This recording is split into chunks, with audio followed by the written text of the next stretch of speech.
and threatened because he had no authority. So he ended up wheeling and dealing, and he sold his army and the boats to Pizarro's forces, and he still made a tidy profit, but he had to go home. In 1540, Alvarado hatched his final bold plan. He funded 13 ships and 550 men out of his own money. His plan was to sail from West Mexico to China. He was going to complete the mission that Columbus never could. But bad luck befell him. In West Mexico, a horse fell on him and crushed him. And so he died there in West Mexico in 1541. I wonder, whatever happened to all those ships and men?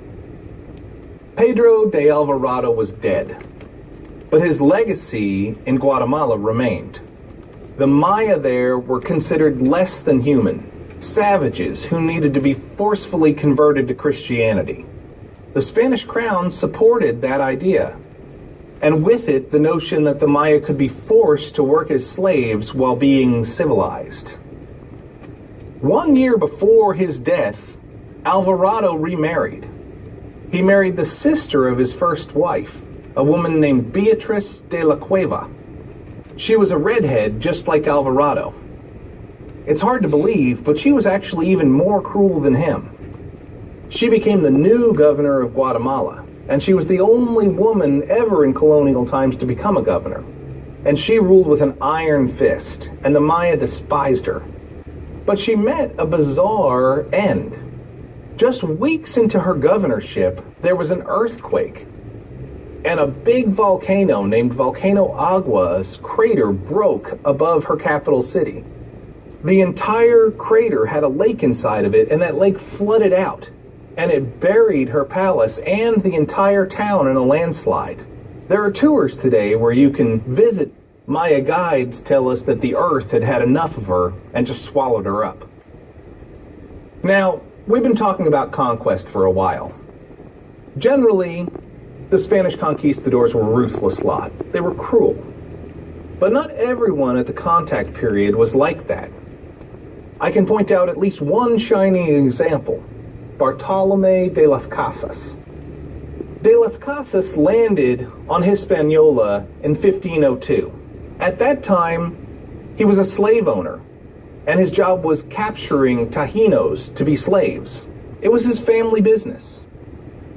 Then the Dominicans arrived in 1510, and they were appalled by all of this cruelty, and it opened up Bartolome's eyes.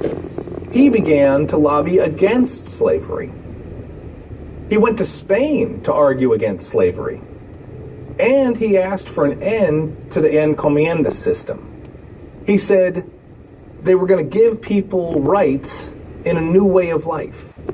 In 1522, he started a colony in Venezuela, and there he advocated treating natives with respect, and no one was to become a slave. Unfortunately, that was a disaster. The natives burned down his community and killed most everyone. Feeling very guilty about that, he became a friar in 1523. For a decade, he just studied and lobbied Spain. He was always arguing that the natives deserve respect and equal rights.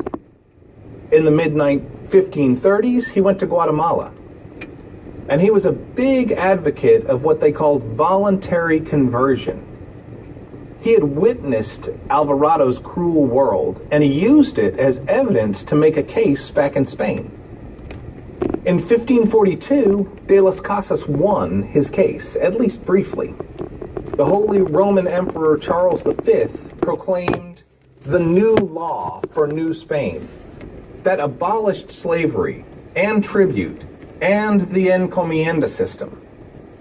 Landowners absolutely hated it, and de las Casas.